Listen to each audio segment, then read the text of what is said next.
The coordinator found me standing near the service corridor, holding a glass of water I hadn't touched, watching two catering staff reposition a centerpiece that didn't need repositioning. She looked at her clipboard, looked at me, and said, "Sir, I just want to confirm you are listed as the primary payment contact for this event. Is there anything you need before we finalize the room?" I told her I was fine. She nodded and walked away. And I stood there, in a suit I'd bought 3 weeks earlier because my daughter said the occasion called for something nicer than what I owned. And I thought about the $14,000 I'd wired to this venue 11 days ago. The final balance. The check that cleared on a Tuesday morning while I was eating toast alone in my kitchen in Columbus, Ohio. Nobody had moved me to this corridor by accident. My son-in-law, Marcus, had done it on purpose. And the part that stayed with me, the part I kept turning over for months afterward, was that he did it with such quiet confidence. Like he already knew I wouldn't make a scene. Like he had studied me long enough to know exactly how much I would absorb before I said a word. He wasn't entirely wrong about that. But he was wrong about everything else. If this kind of story, fathers, grandfathers, men who hold the line quietly, hits close to home for you, subscribe to Eamon's Revenge Stories before we go any further.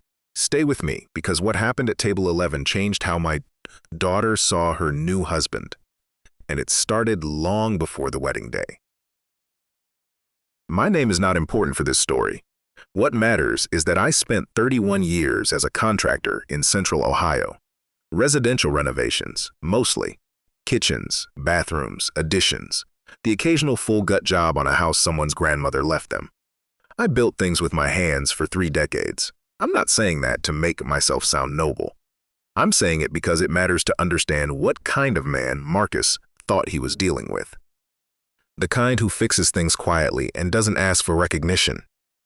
He wasn't wrong about that part either.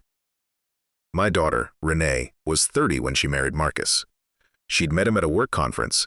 He was in finance, wore good shoes, spoke in a way that made average observations sound considered. I didn't dislike him in the beginning. I want to be honest about that. I didn't dislike him for a long time. He was polite to me, attentive to Renee. He shook my hand firmly the first time we met and said he'd heard a lot about me, which was either true or not, but sounded right. And when the burst pipe happened, about a year into their relationship, when Renee and Marcus were renting a small house on the east side, he called me at 7 in the morning, and I drove over with my tools and spent 6 hours under their kitchen sink. When I left that evening, Marcus stood at the door and said, "I don't know what we would have done without you." Seriously. I remembered that.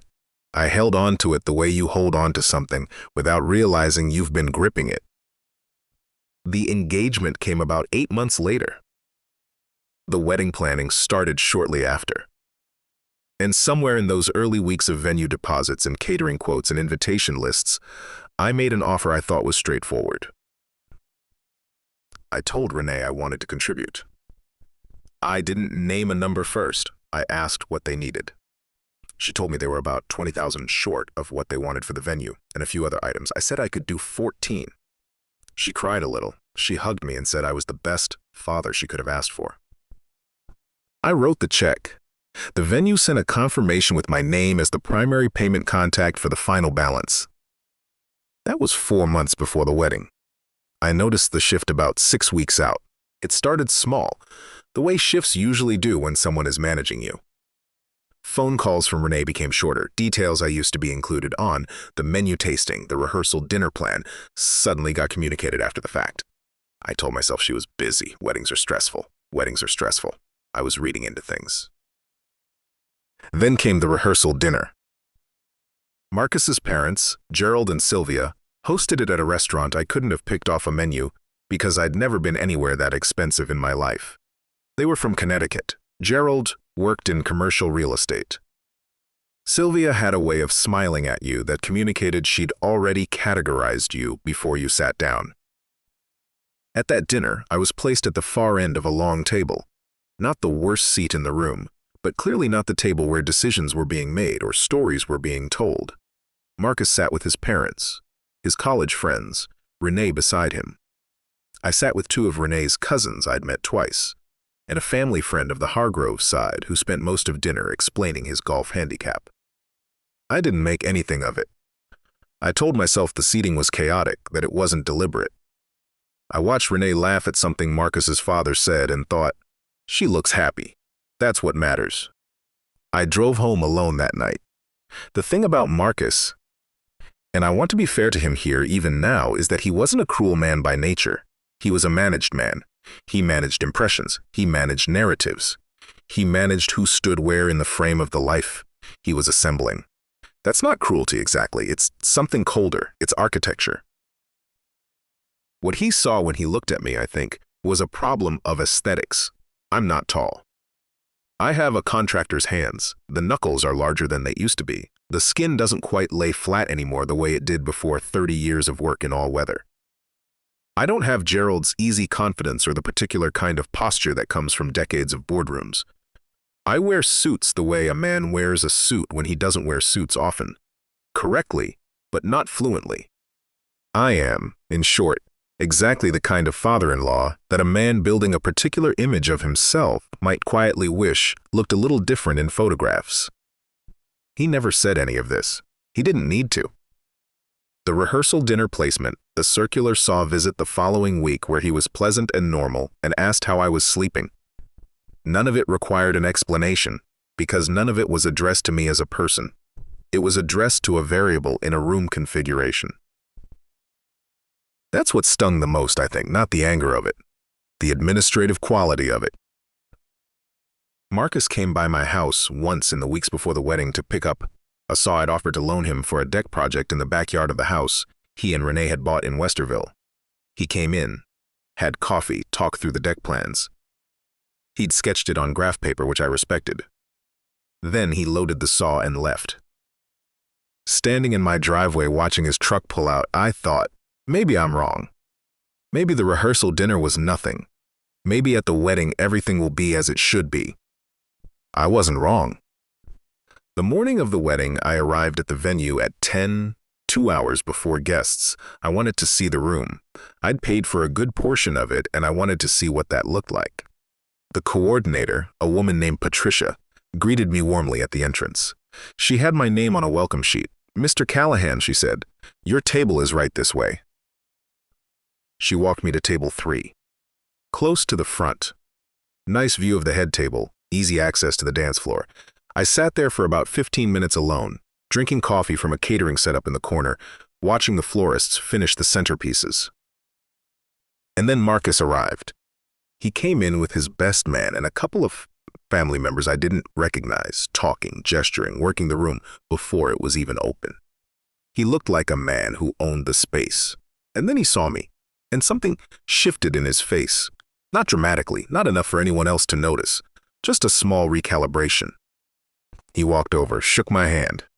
"Good, you're here early," he said. "Hey, small thing. We made some last-minute adjustments to the seating. Patricia has the updated chart. You're going to be over by the east wall. It's actually a great view of the whole room." He said it the way you tell someone the weather has changed and they should bring an umbrella. Informational, nothing to discuss. "I thought I was at table 3, I said. "Yeah, we moved some things around. Family dynamics. You know how it gets." He clapped a hand on my shoulder and was already turning away before I could respond. That was the last conversation we had before the ceremony. I found Patricia 20 minutes later. She had a new seating chart in her hands and a look on her face that people get when they've been caught between two conflicting instructions and are trying to remain professional. "Mr. Callahan," she said carefully, "there's been a request to update your table assignment." "I see that," I said. "The revised plan has you at table 11. I asked her where table 11 was. She walked me to it. It was near the east wall, as Marcus had said. It was also near a corridor that led to the kitchen. 3 of the other assigned seats at that table were catering staff who would be rotating in and out. The remaining seats were distant relatives of Marcus's. People I had never met, people who had no particular relationship to my daughter or to me. I stood at that table for a moment. Then I went and sat in my car in the parking lot for about 12 minutes. I want to tell you that in those 12 minutes, I made some calm and decisive plan. I didn't. I sat there and thought about Renee at age 7, asking me to push her on the swing set we built together in the backyard. I thought about driving her to school every day for 2 years because the bus route had changed and she was scared of the new one. I thought about sitting in a hospital waiting room when she was 19 and had her appendix out, and I stayed until 3 in the morning because I didn't want her to wake up and not see a familiar face. I thought about $14,000 wired on a Tuesday while I ate toast alone. And I thought about Marcus's voice saying family dynamics and already turning away. I nearly left. I want you to know that. I had my hand on the key and I thought, get in the car, drive home, send a card, let them have their polished, well-arranged evening without the contractor from Columbus ruining the aesthetic. But then something else settled in, quieter than anger, more like clarity. I thought about the check, not because money was the point, it was never the point, but because I understood what the check represented in a way that Marcus apparently did not. It represented months of planning, a phone call with Renee where she'd cried and thanked me and said she didn't know how they were going to pull it off without my help. It represented a transfer made on a Tuesday morning with no fanfare, no announcement, no expectation of a special seat or a speech or even a photograph. It was simply what you do when your daughter needs something and you have it to give. Marcus had taken that quiet act and filed it away as evidence that I was the kind of man who could be managed, the kind who shows up, contributes, and does not require maintenance. He was right about the last part, but he'd mistaken absence of maintenance for absence of awareness. I sat in that car for a few more minutes. A florist's van was parked 2 spots down, and I watched the driver eat a sandwich and scroll through his phone, completely unaware that a 62-year-old contractor in Central Ohio was sitting nearby deciding whether to go back inside his daughter's wedding. Eventually, the florist started his van and drove away. I stayed a little longer. Then I thought about Renee walking down that aisle in a few hours, and I decided that whatever Marcus had arranged, I was not going to make this day smaller for her by disappearing from it. I got out of the car and walked back inside. The ceremony was beautiful. I'll say that honestly because it was.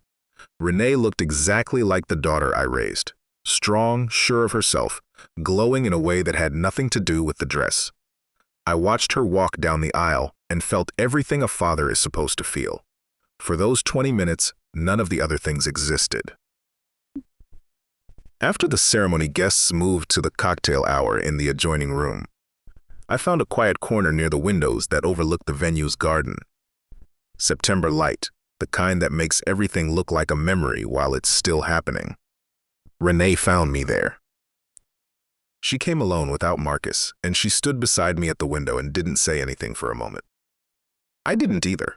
We just looked at the garden the way we used to sit in the car outside her school when she was in middle school and had a hard day. Not talking, just present. Then she said, "Dad, are you okay?" I told her I was fine. She said, "I saw where they put you before, at table 11. I nodded. She looked at the garden. I didn't know that was going to happen. I believed her. That was the harder part. I believed her. She hadn't orchestrated it. She'd been busy, overwhelmed, managing 10 directions at once, and somewhere in the machinery of it, Marcus had made a quiet adjustment, and she hadn't caught it, or hadn't looked for it. I'm not sure which, and I'm not sure it matters. "It's fine," I said. "It's not," she said quietly. We stood there another minute. Then one of the bridesmaids appeared, a schedule to maintain, and she squeezed my arm once and went back in. I stayed at the window a moment longer. Then I walked back to table 11 and waited. About 45 minutes into the reception, Patricia made her way across the room toward me with a look of careful diplomacy on her face. She crouched slightly, the way people do when they want to speak privately in a loud room. "Mr. Callahan," she said, "I owe you an explanation, and I also need a moment of your time if that's all right." I told her to take as long as she needed. "When we processed the final balance confirmation last week," she said, "we sent a standard pre-event notification to the primary billing contact. That's you. Standard protocol. Any last-minute additions to the account require the billing contact's approval. We had a catering addition submitted this morning by the groom. The addition itself is fine. But in reviewing the account, I noticed the seating change was also submitted after your original confirmed assignment. Our policy is clear. Seating modifications for the primary billing contact require that contact's approval. She looked at me steadily. Which means the revision to your table assignment is technically unauthorized. I need to ask you directly, did you approve moving yourself to table 11? No, I said, I did not. She nodded. I didn't think so. She straightened up. I'm going to need to speak with the groom. Briefly and quietly, I'm sorry for the disruption. I stayed at table 11. I finished my water. About 10 minutes later, I watched Patricia approach Marcus near the bar. Gerald and Sylvia were standing nearby, with two of their Connecticut friends, mid-conversation. Patricia waited a beat, then stepped into Marcus's line of sight with her clipboard held open. I couldn't hear what she said. I didn't need to. I watched her point once to the document on the clipboard, then say something in a measured, professional tone. I saw her use the words primary billing contact. I could read her mouth from across the room, and then she said, clearly enough that I caught it even at that distance, the seating modification was not authorized by the account holder. Gerald's head turned. He looked at the clipboard. He looked at Marcus. Marcus turned once toward table 11 and found me already looking back at him. He held it for a second, then looked away. Not at his parents, not at Renee, just away. Sylvia said something to Gerald that I couldn't hear. Gerald's expression didn't change, but it settled into something harder. Patricia then walked to table 3 and spoke quietly to the guests already seated there, making adjustments with her usual efficiency. A server appeared at my elbow less than a minute later. Mr. Callahan, if you'd like to follow me. I picked up my glass and my jacket and walked to table 3. Gerald watched me take my seat. Sylvia watched. Several of Marcus's college friends watched. Renee, from the head table, looked over and saw me, saw where I was sitting, and something moved across her face that I couldn't fully read. It wasn't joy. It wasn't relief. It was something older and more complicated than either of those. Marcus did not look at me again for the rest of the night. Renee looked at me for a long time. From the head table, she had a clear view of table 3, and I could feel her watching as I settled into my seat, set down my glass, straightened my jacket. I didn't perform any of it for her. I just sat the way a man sits when he's arrived somewhere he was always supposed to be. She turned once to Marcus and said something, quietly. Just the two of them, the way couples speak in public when they do not want anyone else to read the conversation. He answered. She listened. Then she looked back at me once more, and this time what was on her face was clearer. It wasn't gratitude. It wasn't relief. It was the particular expression of a person who has just had a door open that they weren't expecting to open, and they are looking at what's on the other side. I gave her a small nod. She looked away. Gerald, to his credit, recovered quickly. He leaned in close to Sylvia and said something that made her laugh, a practiced social maneuver, the kind that signals to a room that nothing important has happened. But for just a moment before that, I had seen him look from the clipboard in Patricia's hands to the empty seat at table 3 to me, walking across the room, and the calculation behind his eyes had run its full course. He understood exactly what the seating change had meant. He understood exactly what Patricia's correction had meant. And he understood, I think, that his son had made an error in judgment that had now been witnessed by everyone in his immediate orbit. That was not nothing. For a man like Gerald, who managed everything, having his son's calculation fail in front of him was probably the sharpest part of the evening. Gerald gave a toast later. He was a polished speaker, deliberate, warm in a strategic way. He said wonderful things about Marcus and Renee and made a gracious reference to both families being joined. He did not mention me by name. I noticed Sylvia's eyes slide toward me after he finished, a quick assessment, checking whether the absence had registered. It had. I just didn't give her the reaction she was reading for. Marcus found me near the end of the night. when the crowd was thinning and the catering staff had started quietly clearing stations. He came across the room with a drink in his hand and a smile that was doing extra work. "Hey," he said. "Hey," I said. "Good night," he said. "It was," I said. He looked at me for a beat longer than comfortable, and I could see something moving behind his eyes that he was deciding not to say. Whatever it was, he swallowed it back down and raised his glass slightly. "Glad you were here," he said. "I'm glad I stayed," I said. He nodded once, walked away. That was the whole of it between us that night. I helped carry a box of decorations to the staging area at the end of the evening. Not because anyone asked, the venue staff had it handled, but because my hands needed something to do. One of the catering supervisors thanked me as I set it down, assuming I was part of the crew. I didn't correct him. There's a version of this story where I make more of it, where I pull Marcus aside privately and lay everything on the table, the check, the table, the rehearsal dinner, all of it, and demand an accounting. I've thought about that version. I've wondered if it would have changed anything. Probably not. A man like Marcus doesn't recalculate because he's confronted. He recalculates when the structure shifts around him and he has no choice. Patricia's clipboard accomplished more in 10 minutes than any private conversation with me would have managed in an hour. Documentation doesn't get emotional, it doesn't raise its voice, it just sits there in its file and waits to be read. That's something I understood from 31 years of contracts and invoices and change orders. The paper has the same answer every time you look at it. Renee and I talked 3 days after the wedding. She called me. I didn't reach out first, I waited, and she called. She said she was sorry. Not for Marcus, exactly. More for the fact that she had known something was off and hadn't said anything. She'd known he wasn't entirely comfortable with where I fit in the picture he was building. She'd told herself it would smooth out. She'd told herself that after the wedding, when the pressure lifted, things would settle into a shape that worked for everyone. I listened. I didn't interrupt. I'd had 3 days to decide what I wanted to say, and in that time I'd gone back and forth more than I expected. Part of me wanted to tell her everything.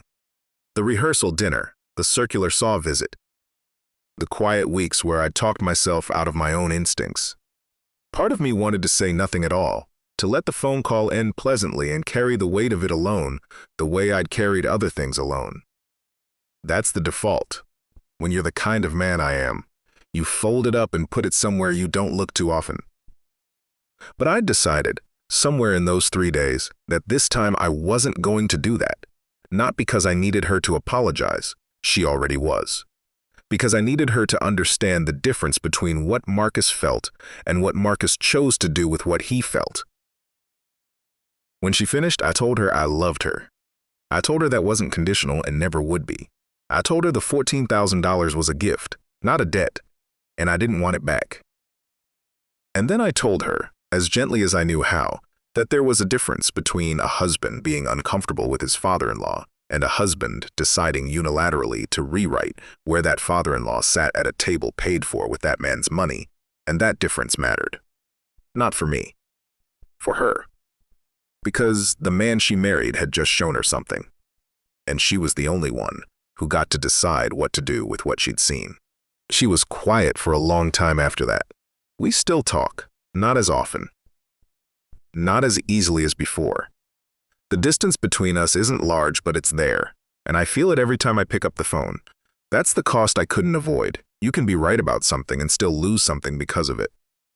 Marcus eventually sent a text, not a call, a text, saying the seating situation had been a miscommunication and that he hoped I understood. I didn't respond. There was nothing to clarify. About 2 months after the wedding, Renee and I had lunch at a diner near my house that we used to go to when she was in high school. Just the two of us. She ordered grilled cheese, tomato soup on the side, coffee even though it was too late in the day for coffee. I had the patty melt. She said, I talked to Marcus about the wedding. I waited. He said he was managing the room. That's how he put it. I know, I said. I told him that if he ever manages me out of a room the way he managed you, I want to know about it in advance. She looked at her coffee. He didn't think that was funny. It wasn't meant to be, I said. She smiled at that a little. No, I guess not. We ate in comfortable silence. The diner was full, a Tuesday lunch crowd, booths packed with people on their half-hour breaks. I'm sorry, she said eventually. You don't have to be, I said. I know I don't have to be. I want to be. I told her that was enough. I meant it. I still live in Columbus. I still take on the occasional small job. A neighbor's leaking bathroom, a garage door that won't track right. I don't need the money. I just need something to do with my hands that makes sense. My buddy Dale came over for coffee last month and I told him the whole story for the first time. He listened without interrupting, which is not like him. When I finished, he said, "You should have left." I told him I thought about it. He said, "I know. That's why you didn't." There's a photo on my refrigerator from the wedding. Someone caught me during the ceremony, not staged, not posed, just me watching Renee at the altar with an expression I can't entirely describe. One of her cousins sent it to me a week later with a note that said simply, "You looked so proud." I was, even in the middle of all of it, I was. I think about that sometimes when I'm at my kitchen table eating toast in the morning.